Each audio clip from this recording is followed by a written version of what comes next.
Assalamualaikum warahmatullahi wabarakatuh. Hai anak-anak, bertemu lagi dengan Bu Rosi dalam pembelajaran Bahasa Indonesia. Kali ini kita akan mempelajari tentang kaidah kebahasaan teks deskripsi. Teks deskripsi menggunakan ciri-ciri kebahasaan yang membedakannya dengan jenis teks lain. Berikut ini ciri kebahasaan yang terdapat dalam teks deskripsi. Yang pertama, kalimat berisi penjelasan terperinci. Nah, dalam sebuah paragraf pasti memiliki kalimat utama dan kalimat penjelas. Kalimat utama adalah kalimat yang berisi pokok pikiran utama atau ide pokok utama dan menjadi dasar untuk mengembangkan paragraf. Sedangkan kalimat penjelas adalah kalimat yang berisi penjelasan, uraian, atau berupa perincian dari kalimat utama suatu paragraf. Nah, mari kita baca contoh berikut ini. Aku memiliki rumah yang terletak di lereng gunung dan dekat dengan sawah. Rumahku tepat berada di depan jalan untuk menuju gunung. Di sebelah kiri rumahku terdapat masjid yang cukup besar yang biasanya digunakan untuk sholat Idul Adha.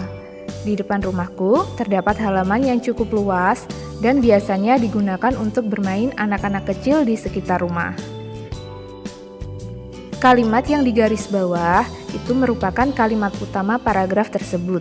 Sedangkan kalimat selanjutnya, kalimat kedua, kalimat ketiga, dan kalimat keempat itu merupakan kalimat penjelas dari paragraf tersebut. Nah, bisa dipahami ya anak-anak? Baiklah anak-anak, kita lanjutkan ke ciri bahasa yang kedua, yaitu penggunaan kalimat yang menggunakan cerapan panca indera. Panca indera kita ada berapa? Hayo. Ya, betul sekali. Panca indera kita ada 5. Yang pertama, indera penglihatan. Ini berkaitan dengan mata. Contoh kalimatnya, bukit hijau menjadi latar pantai, menyejukkan mata. Nah, dari kalimat ini seolah-olah pembaca itu bisa melihat langsung bukit hijau yang menjadi latar pantai. Kemudian yang kedua adalah indera pendengaran. Indera pendengaran berkaitan dengan telinga kita. Contoh kalimatnya, debur ombak di pantai terdengar berirama. Dari contoh kalimat tersebut, itu seolah-olah pembaca dapat mendengar langsung suara debur ombak yang ada di pantai.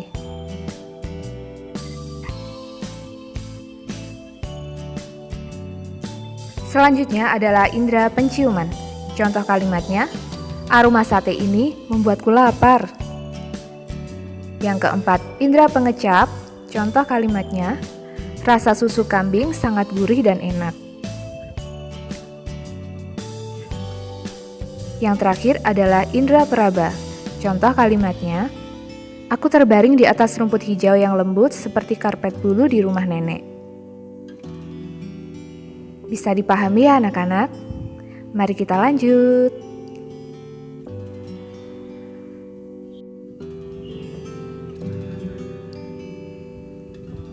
Ciri bahasa yang ketiga adalah menggunakan pilihan kata dengan emosi kuat. Kata emosi adalah kata-kata yang digunakan untuk menggambarkan dan mengekspresikan perasaan seseorang. Contohnya, wajahnya memerah menahan amarah. Nah, kata yang digaris bawah merupakan kata dengan emosi kuat. Contoh pilihan kata dengan emosi kuat yang lain yaitu takjub, terpesona, gembira, dan masih banyak lagi tentunya.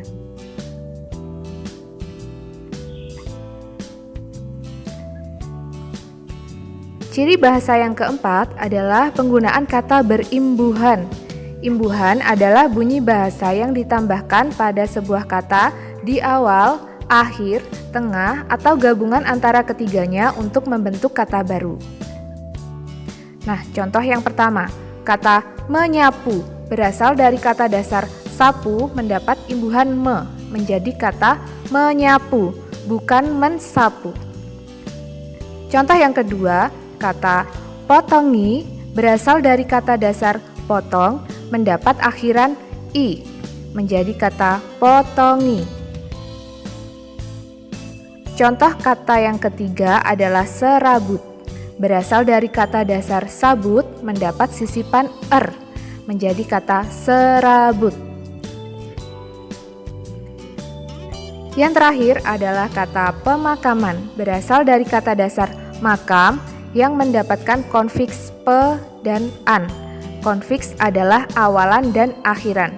Jadi awalan pe dan akhiran an, menjadi kata pemakaman. Nah, bisa dipahami ya anak-anak?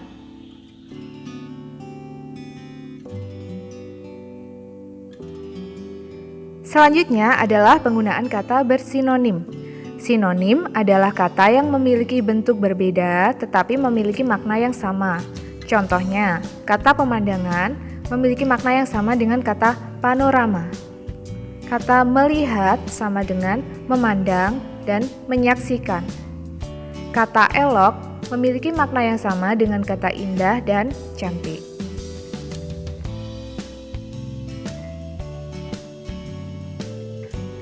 Selanjutnya adalah penggunaan kata depan.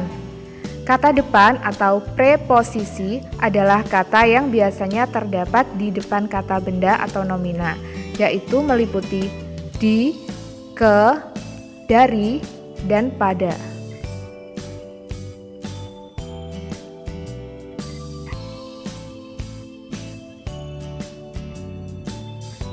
Ciri bahasa yang terakhir adalah penggunaan huruf kapital. Silakan kalian baca contoh 1 sampai dengan 5 berikut ini. Dalam contoh 1, huruf kapital digunakan di awal kalimat.